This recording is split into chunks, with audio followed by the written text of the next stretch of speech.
My partner and I experienced a fresh start on the day we officially tied the knot. We left the civil registry office in complete silence, neither of us bringing up the subject of marriage again. She decided to jet off to faraway places with her mentor, pursuing the freedom she desperately wanted. Meanwhile, I kept pushing forward with my own ventures, taking a completely different route. Fast forward 7 years. She had transformed into a top-tier travel influencer in the nation, admired by countless women as a beacon of independence. I was still grinding away at my business. Our paths crossed once more when I saw her lounging in her mentor's high-end car, chuckling as I rode my bike to work. "After all this hustle, you still can't afford a car?" she teased. I just brushed it off. Later on, when the nation's darling embraced me and called me her husband, she suddenly stepped in front of me, demanding, "Alex, how could you marry someone else? Let's break it off. You're not even worth it." Hearing Maya's voice again felt like ages ago. She looked at me with a mix of shock and disgust, waving her hand dismissively. "No way. Even if my folks pushed me, I wouldn't marry you," I responded quietly. "All right, whatever you decide." Seeing me agree without a second thought, Maya's eyes showed a flicker of surprise. "I hope you mean it. Don't cling to me anymore. I don't want another 10 miserable years with you." I'm clearly a modern woman, yet I spent a decade feeling trapped in our marriage. Maya glared at me, her voice dripping with resentment. "In this life, I'm the protagonist of my own story. I'll never let go of Ethan's feelings again."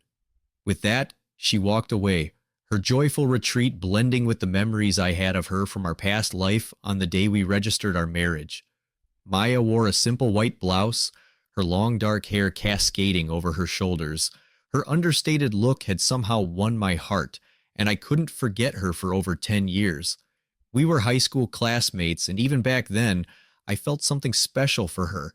Marrying her seemed destined, even though our love wasn't built on a solid foundation. I believed that with time, I would win her heart.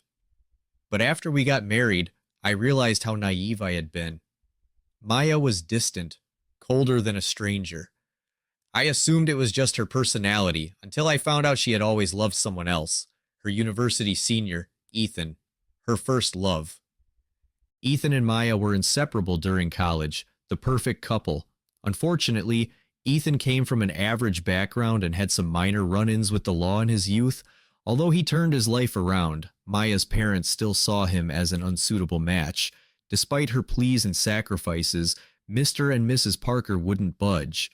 Under their pressure, Maya chose to marry me, making Ethan her unforgettable first love, a lingering pain in her heart. In our previous life, I first met Ethan 10 years into our marriage, on the Mid-Autumn Festival. I was in the hospital with a perforated stomach from too much drinking at a work event. Maya had brought some plain congee from home for me, but when she arrived, she seemed off. Glancing at her phone nervously, I struggled to sit up and asked with concern, "Lena, is everything okay?" Maya frowned and snapped impatiently, "Don't call me Lena." I froze, stunned by the coldness in her tone, even though I knew she never had much affection for me. She had never spoken to me like that before. Her icy stare felt like a knife, piercing my heart. Realizing her harshness, Maya's expression softened slightly. "Have some congee first. I have something to handle outside." Without another word, she left. I stayed silent, unable to ask her to stay. Later, I discovered why Maya had suddenly changed her attitude. She was holding on to Ethan, not wanting to let go. I've sacrificed almost 10 years of my youth for my parents, giving up my true love. "Ethan, can't you just look back at me? I've missed you so much." Ethan sighed helplessly. "Maya, you're married now, and I'm half a public figure. What would people think if they saw us like this?" "I don't care." Maya bit back her tears, her eyes red as she continued. "Will you get back together if I divorce Alex?" Ethan pulled his hand away and responded coldly, "I'm a travel influencer with millions of followers now. What kind of woman couldn't I have? Maya, look at yourself. What's there to miss about being a housewife like you? We've been apart for 10 years. I've been chasing freedom while you've been stuck in the daily grind. We don't see the world the same way anymore." From that day, Maya completely changed. She blamed everything on me, thinking that Ethan's treatment was my fault. She began to hate me deeply, even going as far as leaking company secrets. She used the money to invest in fitness, take care of herself, and reclaim everything she felt she lost over the past decade. But no matter what she did, she couldn't make Ethan look back. Eventually, on Ethan's wedding day, Maya drugged me and set the room on fire, planning to take me down with her. The pain from the flames woke me up, and I vaguely heard Maya say, "It's all your fault. If it weren't for you, I wouldn't have been a housewife for 10 years, and Ethan wouldn't despise me now." I could only smile bitterly. Maya always blamed me, never realizing that marrying me was her own choice and that she could have stood up to her controlling parents. What was my fault? A sudden breeze cleared the clouds, and sunlight poured down on me, warming me and bringing me back to reality. Rebirth was probably heaven's mercy, and I couldn't waste this second chance. From that day, Maya and I silently cut ties, but our wedding was set for the following month. Our sudden breakup naturally faced resistance from her parents. At first, I didn't know how to explain it to relatives and friends. I hadn't expected Maya to show up at my place with Ethan, demanding I change the groom. This rebellious act infuriated Mr. Parker so much that he had a high blood pressure attack, but Maya didn't care. "You always try to force your ideas on me. I'm my own person now. I have the right to choose my life. I don't care if you collapse. I'll still be with Ethan." Hearing this, Mr. Parker rushed at her and an ambulance had to take him away. This drama saved me from explaining the wedding cancellation to relatives, who all looked at me with sympathy and pity. But now, I had no time to waste on Maya or her family. There aren't many chances to be reborn. Making money was the most important thing. In my past life, it took me 5 or 6 years to build my business, and things were going well until Maya leaked company secrets, causing everything to collapse. But now, reborn 10 years back, I wasn't going to miss the chance to start over. Plus, the internet wasn't booming 10 years ago. The golden age hadn't arrived yet. If I invested early, I'd have no money worries when things took off. With that in mind, I got to work immediately. I didn't expect to hear from Maya again while I was so busy. She and Ethan had already made their relationship public, flaunting their love on social media every day. But on the phone, Maya's voice was frantic. "Alex, why didn't you help my dad find a doctor? You know he's not well." I couldn't help but laugh at her words. In my past life, at that very moment, Mr. Parker's high blood pressure had worsened due to Maya's defiance, leading to a heart attack. When I found out, I quickly pulled some strings to get the best local doctor and arrange surgery for Mr. Parker. But Maya never once thanked me. She thought I was doing it to hold something over her. So in this life, I decided not to get involved. And now, Maya was upset. Remembering this, I laughed even harder. "Maya, didn't you tell me to stop clinging to you? So why, after breaking up with me, do I still have to take care of your parents? Where did you get that nerve?" Then I hung up and immediately blocked her number. Later, I heard that Mr. Parker's condition had worsened due to delays, leaving him with slurred speech. In the blink of an eye, 7 years had passed. During these years, I had fully leveraged my second chance and became a giant in internet media, raking in money. Today was a school reunion, and quite a few classmates were there. I saw Maya too, with Ethan by her side. When one of our classmates spotted her, they quickly stood up to greet her. "Oh wow, our busy celeb is here, Maya. I watch your videos all the time. So jealous of your life, traveling everywhere." Maya gave a slight smile. "It's just my job, but I do hope every woman can break free from marriage and live a free life like I do. Today, eat and drink to your heart's content. Everything's on me." As soon as she finished, the female classmates started praising her in unison. I glanced at them and went back to eating my food. I hadn't eaten much at lunch, so I was a bit hungry now. Since I had wrecked my stomach in my previous life from overworking, I took better care of it this time around. I had no desire to relive the agony of stomach issues. Just as I was about to continue eating, someone came over to bother me. I looked up and saw Maya smiling sweetly, holding a glass of wine. "Alex, why are you so focused on eating? Is it because you haven't had good food in a long time? But I guess it makes sense. I saw you riding your bike to work the other day. You really don't seem to be doing well, and I couldn't bear it." As she spoke, She pulled a bank card out of her bag and tossed it, landing right in my bowl. Oh dear, my bad. I wanted to help you out since you're having a tough time, but I guess the card's oily now. Don't worry, it'll still work. The password is 66666 and there's 100,000 yuan on it. Just consider it my support. Maya was acting this way because a few days ago, she saw me riding my bike to work. At the time, she was sitting in Ethan's luxury car, looking at me with disdain. Tisk, tisk, tisk. Alex, thank goodness I didn't choose you back then, or I'd be stuck as a housewife again. All these years of hard work and you still can't afford a car. I chuckled. Maya, 7 years have passed, and you're still as sharp-tongued as ever. Maya's expression instantly darkened. In our past life, Maya always despised me for not being able to give her the life she wanted, but if it weren't for her family, I wouldn't have lost everything, not even my parents' house. Maya's parents were controlling and selfish, raising their daughter to be successful solely to land a rich husband. After my parents passed away, I inherited a decent sum, which Mr. and Mrs. Parker saw as easy pickings. They did everything in their power to get Maya to marry me. They treated me kindly and brainwashed me, making me believe that everything Maya did was because she cared about me. But after my death, I overheard the Parker couple's resentment that Alex didn't have as much money as they thought. He's useless, can't even afford a house for David. David, Maya's younger brother. Whenever he ran out of money, he would ask Maya for some, and if she refused, he'd scold her. Even though it upset me, I never said anything because I felt sorry for her. I thought we were a family, but to them I was just an ATM. In this life, having cut ties with those leeches, my days couldn't be better. After hearing Maya's remarks, the classmates exchanged awkward glances and offered me their sympathy. If I had married Maya back then, wouldn't I be the one enjoying the good life now? I looked at Maya and couldn't help but laugh out loud. Maya, 100,000 yuan isn't even enough to buy this watch. Are you about to sign with Peak Media and get into acting? I had already heard from my assistant that a travel influencer with 1 million followers wanted to sign a contract and transition into acting. I didn't expect it to be Maya. I pulled out my phone and called my assistant. Cancel the cooperation with that travel influencer named Maya.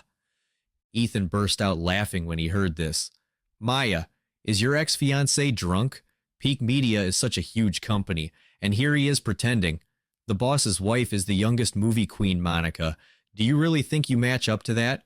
And by the way, the owner of Peak Media is named Leo. Since when did Alex change his name? As Ethan spoke, he gave me a contemptuous look. Alex, I know you're useless, but you shouldn't lie either. Maya spoke in a low voice, disappointment written all over her face. Before I could respond, she turned away with Ethan, joining another group. Now, all of my classmates turned their eyes toward me, mixing mockery and ridicule. I didn't care. I glanced down at my phone. It was a new message from Monica. Honey, my car is still in for maintenance, so I'll be a bit late picking you up. In the eyes of others, Monica was a career-driven powerhouse. Almost every movie she acted in won awards. Her flawless acting and stunning looks earned her the title of the nation's goddess, but only I knew how clingy this goddess was in private.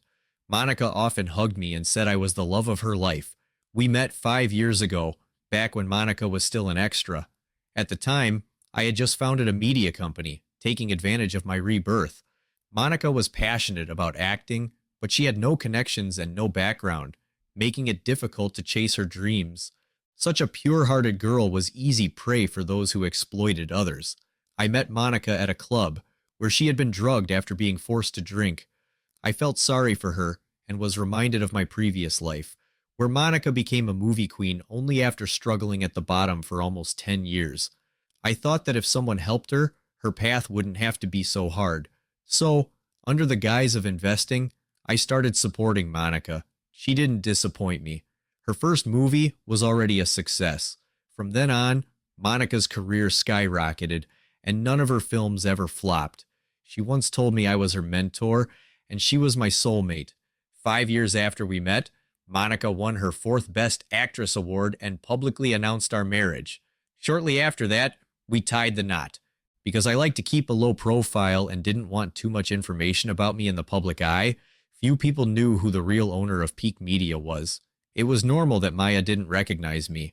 Thinking of Monica, I couldn't help but smile. It had been a while since we last saw each other, and I found myself missing her a bit. I replied to Monica's message. Wife, I miss you too. I know you want to go out, so we can head out once you're here. Leave the company matters to Leo. After sending the message, I put my phone away, but just then, Maya walked over to me. Alex, do you know something? Why did Peak Media contact me to reject our cooperation? What's your real identity?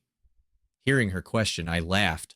I'm just a regular guy who rides a shared bike to work and can't afford a car. How could I possibly affect your career?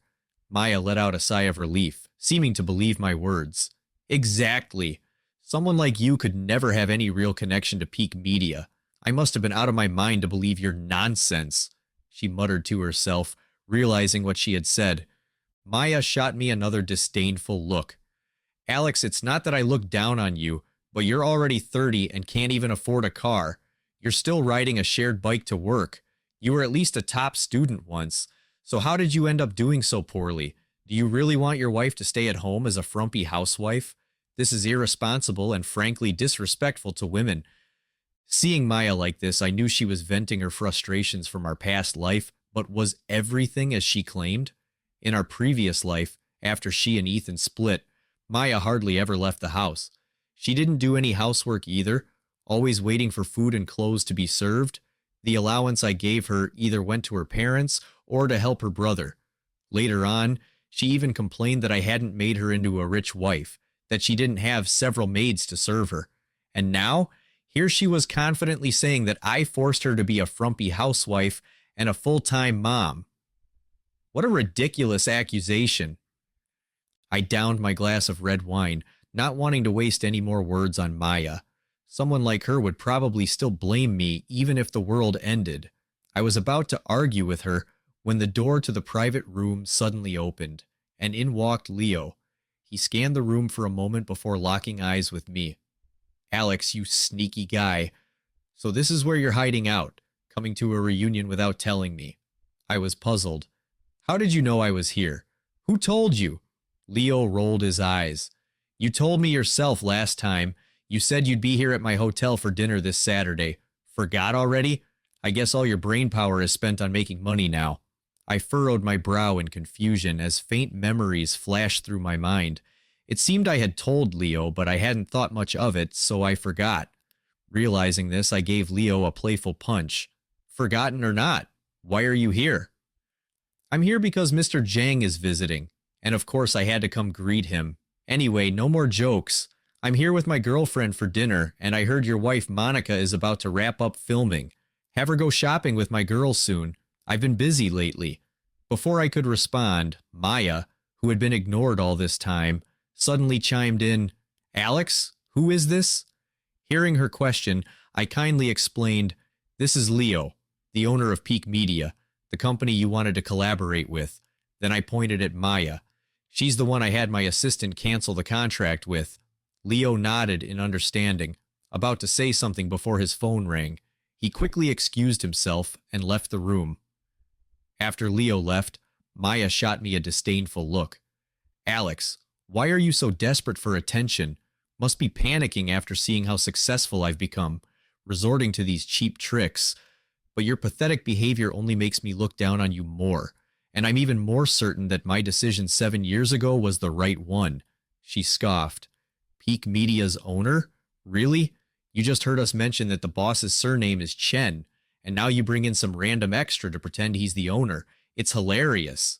Maya's voice wasn't quiet, and a few of the classmates trying to cozy up to her also showed disdain on their faces. Alex, we're all classmates. Why be so fake? Exactly. Maya and Ethan are the perfect couple, but you're just jealous and trying to interfere. If you ask me, Maya made the right choice. If she had married you, there's no way she'd be living such a good life now. Ethan, emboldened by the classmates' praise, walked up to me and said smugly, Alex, if you want, our company is looking for a security guard. I'll pay you 7,000 yuan a month, with meals and accommodation included. It's got to be better than riding a shared bike to work. Another wave of admiration erupted from the surrounding classmates. Ethan, you're so generous. Alex, you should thank him. Ethan, you're a big shot. Is there any chance you could give me a recommendation? Listening to their increasingly ridiculous comments, I couldn't hold back my laughter. I leaned back in my chair, lazily looking at everyone. Ethan, I heard you started a small media company. Why are you trying to send Maya to Peak? Can't afford to support her anymore, or are you going bankrupt? Ethan's face stiffened and he glanced nervously at the classmates staring at him. Then he snapped, Alex, what nonsense are you talking about? Our company is doing just fine. Why would you curse us? I looked at Ethan coldly. My assistant had already informed me of their situation. The real reason Ethan wanted Maya to sign with Peak was because their business was struggling, and they were deep in debt. Although Maya was a well-known travel influencer with a strong, independent woman persona, there were limited ways to monetize it. On top of that, they spent money extravagantly, relying on live streams and sponsorships to make ends meet. But their content quality had declined, leading to a loss of followers, and their account was even at risk of being banned. So, they were desperately looking for a new opportunity at Peak. But now, it seemed like that door had closed. Seeing that Maya and Ethan were losing the argument, a few sycophants chimed in again. Alex, you're just bitter. Why can't you stand seeing them live a good life? Hurry up and apologize to Ethan. Ethan, seeing that everyone was on his side, grew more arrogant and said smugly, Alex, since we were classmates, if you apologize, I'll let this go. I chuckled lightly. Apologize? You think you're worth it? My bold attitude successfully attracted everyone's attention. People started to whisper among themselves, but I couldn't be bothered to care. At that moment, the door opened again, and this time, it wasn't just anyone. It was my wife, Monica. She wore an elegant long dress, her shiny black hair cascading over her shoulders. Monica's fame was undeniable. The moment she stepped in, someone recognized her. Aren't you Monica, the Grand Slam Best Actress? Wow, seeing you in real life, I'm a huge fan. Can we take a picture? I really love your work, Best Actress. Who are you here to see? Isn't it obvious? It has to be someone from Maya's circle after all. Only the rich and powerful are here. Monica was surrounded by the crowd and could only greet them politely while her eyes searched for me, but there were so many people that she didn't spot me right away. Miss Monica, let me introduce myself. I'm going to be the newest actress signed by Peak Media. We met at Peak before, and you even complimented me on my potential, Maya said with her chin held high, looking as proud as a swan. Wow, how long before I can be like Maya, just casually meeting someone as big as Monica? If Monica praised her, Maya must be on her way to stardom. As whispers of admiration filled the room, Maya's smile grew even more triumphant, but Monica furrowed her brow in confusion upon hearing her words. Who are you? I'm sorry, miss, but I don't recall meeting you. I've been busy filming recently, so you must be mistaken. Monica's words instantly silenced the room. I couldn't help but laugh, and in the sudden quiet, my laughter stood out, echoing loudly. Hearing it, Monica's eyes lit up immediately. She pushed through the crowd, and as soon as she saw me, she rushed over and hugged me. Honey, I've missed you so much. Monica's actions were like a bomb going off in the room, sending shockwaves through the crowd. Ethan was the first to recover, quickly stepping up to Monica and saying cautiously, Miss Best Actress, how can Alex be your husband? Isn't your husband supposed to be the boss of Peak Media? A man named Leo. Monica's face turned cold. Do I not know who my own husband is? Leo is a shareholder at Peak. He's the one who handles external affairs. Then she playfully pinched my cheek. My husband's a bit of a social recluse. If I hadn't dragged him to this reunion today, who knows how long it would have been before I could introduce my handsome husband to my fans. While Monica had many fans in the entertainment world, hers weren't the obsessive type. Instead, they respected her, mostly admiring her for her career. It was no secret that I had supported her success, and her fans affectionately called me brother-in-law, but I didn't like exposing my personal life to the public, so it had taken me a long time to be comfortable revealing our relationship today. Maya, stunned by the sight of Monica and me being so intimate, quickly stumbled over. Why? Alex, how could you marry someone else? Why didn't you tell me that you're the boss of Peak Media? Were you playing with us all along? Monica had effectively confirmed my identity. Even if Leo was a hired actor, there was no way a national idol like Monica would sacrifice her reputation just to put on a show for someone else. But as I listened to Maya's endless questioning, I lost all patience. Maya, I told you from the beginning that Peak wouldn't work with you. If I had known earlier that it was you negotiating for the deal, I wouldn't have let you through the door. And as for why I married someone else, well, I love Monica, and she loves me.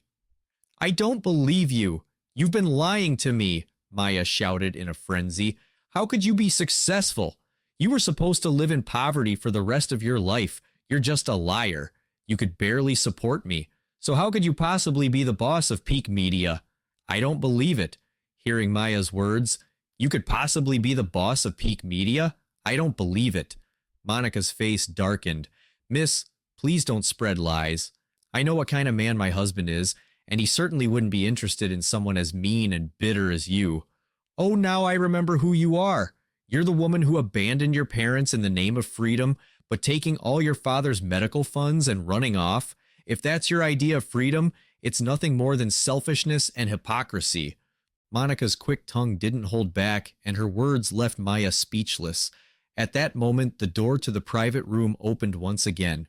Maya's eyes widened in shock, and she cried out, Dad, Mom, why are you here? Her words instantly drew the attention of everyone in the room. How did you find this place?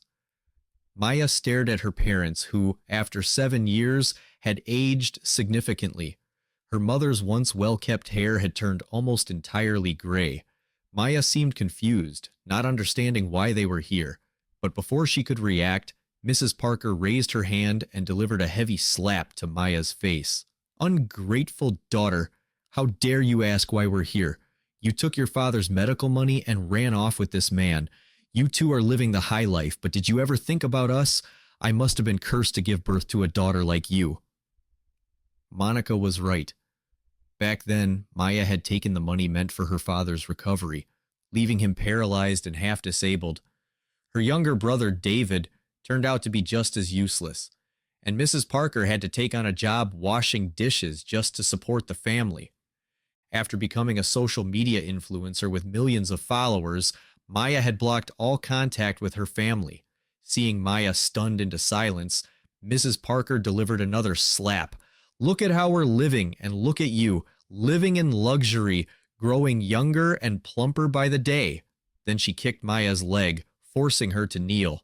Mom, I know I was wrong, but if it weren't for your preference for boys over girls, I wouldn't have ended up like this. Maya glared angrily at her mother. Ma'am, Maya's earning a lot now. She's a famous influencer. You'll be living a good life soon, I added sarcastically. Mrs. Parker, now indifferent to the fact that people were recording on their phones, began beating Maya again. You disappeared without a trace for 7 years. You're nothing but a curse. Now buy your brother a house and a car, or you'll regret it. Everyone loves to watch a scandal. If you don't come back and behave, I'll expose all the terrible things you've done. You can kiss your influencer career goodbye. Mom, how could you do this?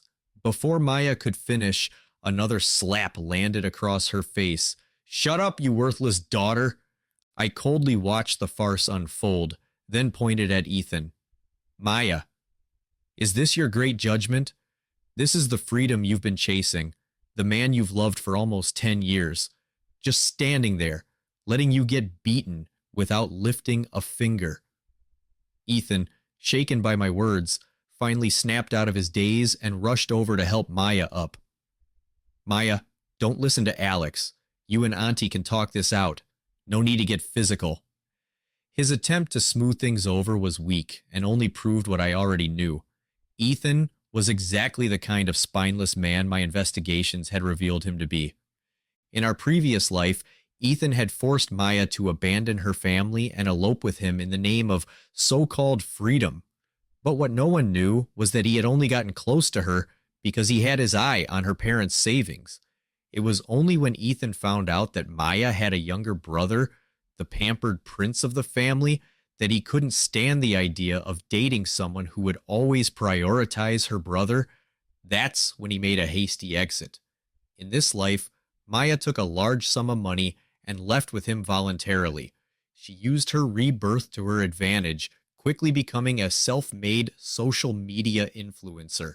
She made money and obediently catered to Ethan's every whim. Otherwise, someone as fickle and opportunistic as Ethan would never have stayed with her. Yet Maya didn't seem to mind Ethan's earlier indifference. Instead, she turned her gaze toward me after hearing what I said. "Alex, did you call my mom here? Why are you so evil? Always trying to ruin my happiness." I couldn't help but burst into laughter. "Maya, don't make yourself out to be the victim. Your mom came to find you. That's your own business. How is it my fault? Besides, your mom isn't wrong. Those are the parents who raised you. After all, in our previous life, most of our money had been taken by Maya and given to her parents. When I got sick and couldn't even afford the hospital bills, I had to plead with Maya. Since her family didn't seem to need much money, I asked if we could keep a little for ourselves. But Maya just glared at me in annoyance. Alex, those are my parents who raised me. They're old now, and they deserve to enjoy life. You're young. Just take some medicine if you're sick. Why are you so fussy? It's just a little money, and look how stingy you are." Back then, Maya looked down on me from her high horse, acting as if her parents had suffered terribly. But now that she's been reborn and is making money, she's suddenly too stingy to give much to her own parents. She even complains about giving them 1,000 yuan in living expenses each month. Isn't that the ultimate double standard? Maya's face turned red and then pale. "I know how to take care of my parents. But Alex, you shouldn't have called my mom here. You just wanted to embarrass me." It seemed she was convinced that I had called her mom, and no amount of explanation would change her mind. I was about to leave with Monica when there were too many people here, and continuing this argument was pointless. But Monica stopped in her tracks, pulling her hand away from mine. I turned around and saw her standing in front of Maya, a mocking expression on her face. "Mrs. Parker, right? I don't know why you're so sure that my husband is the one making your life difficult. But as a woman, I have to tell you, if you build up too much of an image for yourself, it's bound to collapse." I've been married to Alex for almost 3 years, and he's nothing like the men you've been describing. Monica's words were an indirect way of standing up for me. Immediately, the people who had mocked me earlier came rushing over, eager to curry favor. "Alex, we've known each other for so long. Does your company need more people?" I never believed what Maya said in the first place. It's just that there were so many people around, listening to their attempts to flatter me. I felt nothing but disgust. Just moments ago, they had been stepping on me to please Maya, and now they were acting like nothing had happened. I didn't want to waste any more time on them, so I turned around and started leaving with Monica. But just as we reached the elevator, Maya came running after us out of breath. She stretched out her arm to block me, biting her lip. "Alex, how are you so successful in this life? You were supposed to have nothing." I stopped and turned to look at her, speaking slowly and clearly, because this time, my wife is Monica. She loves me. She's kind, and she didn't cling to a memory of her first love while forcing her husband to sell their home just to clean up her family's mess. And most importantly, Monica isn't like certain women who can't stay loyal and even end up personally causing someone's death. Maya froze, her face going pale, fear slowly filling her eyes as she stared at me in disbelief. You've come back too, haven't you? You've been reborn as well, haven't you?" She shook her head frantically, trembling all over. "I should have known." At that moment, Maya finally realized that I too had been reborn. Monica and I went home together. On the way, I told her a story.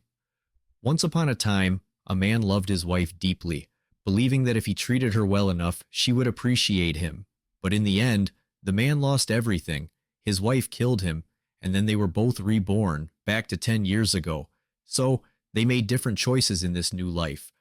After finishing the story, I blinked my stinging eyes, about to say more, but Monica held my hand tightly. "Honey, the past is the past. We can create a better future." Monica wasn't stupid. She could see that there was a past between me and Maya, and given how smoothly my business was running, it was almost as if I had known what would happen all along. I took a deep breath and spoke to her seriously. Monica, I never wanted to hide anything from you. I just didn't know how to explain it. But please believe me when I say that I truly love you. The reason I didn't want to go public was that I was afraid your fans would think I wasn't good enough for you. Can you forgive me? Monica shook her head gently and smiled. Honey, I don't care about anything else. The only thing I love is you. Monica didn't ask anything more. Just like she said, the past couldn't be changed, and the future was bright and promising. We took advantage of Monica's break and went on a fun trip out of town for a few days, but as soon as we got back, Leo told me that Maya and I were trending on social media. For the past few days, Monica and I had turned off our phones so we could focus on each other. When we got online, I finally understood what Leo meant. It all started when someone posted a video of the reunion. People were amazed that Monica's husband had finally shown his face in public. At the same time, others were busy tearing down Maya, whose carefully crafted image of being a woke, independent, cultured woman had completely crumbled. It turned out she didn't even take care of her own parents. Because Maya had so many brand deals, companies began demanding compensation from her. In just a short time, she had lost every penny she had earned over the years. On top of that, Ethan hadn't paid off his gambling debts, and soon enough, the two of them became public enemies, hated by everyone. Then Monica made a bold move by posting a picture of us on her social media with the caption, "To my sweet fans, here's the husband I've kept hidden for 3 years. I'm finally showing him off. Please don't roast him. He's got a fragile heart." Her fans, who called themselves Notes because Monica could do everything well except sing, loved the post.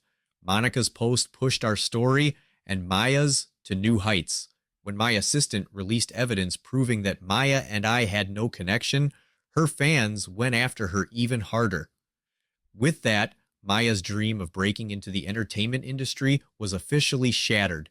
She had been a guest on a few variety shows, but now the shows were either delayed or pulled from the air.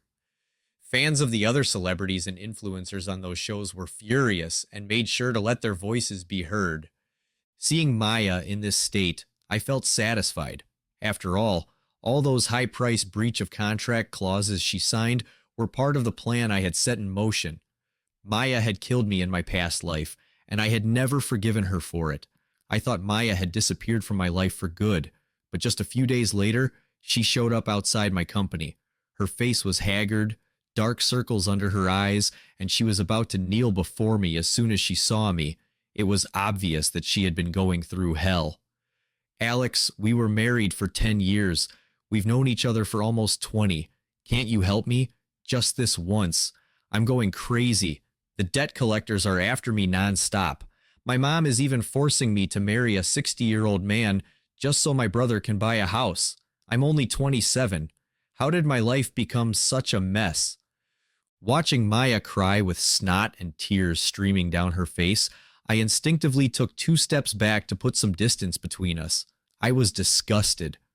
"Maya, when you were 30, you lived a life of luxury, and yet you complained about being a washed-up housewife, living a terrible life." I looked down at her from above, my tone flat. "From where I'm standing now, that life seems a lot better than the one you're living today. But isn't this what you wanted? You were willing to kill me for Ethan, and now this is your punishment. Even after being reborn, your mind is still fixated on that man. Don't you realize Ethan was the one who tricked you into signing those contracts? All the money you lost went through your hands, not his. You're the one deep in debt, not him. If you want someone to save you, go find Ethan." Maya stared at me in disbelief, her eyes wide. "That's impossible. Ethan wouldn't do that to me. He loves me and only me. He said he was out raising money. Maya, I'm sure Ethan's been missing for a few days now, hasn't he?" I didn't need to say anything more. She already understood. There was no point in continuing the conversation. I got into my car and drove away, leaving Maya far behind, shrinking into nothing more than a tiny black dot in the distance. The next time I heard about Maya was on the news, After being forced by her parents to marry a 60-year-old bachelor, she suffered unbearable abuse and ended up killing the man. Then, under the cover of night, she grabbed a butcher's knife and stormed into her parents' house, killing her three closest relatives. By the time the Parker family's bodies were discovered the next day, blood had flowed from their home out into the street, and Maya had vanished. When the police finally caught her, they found her lying beside Ethan's lifeless body, smiling crazily as she muttered, "I made the wrong choice. I want to start over."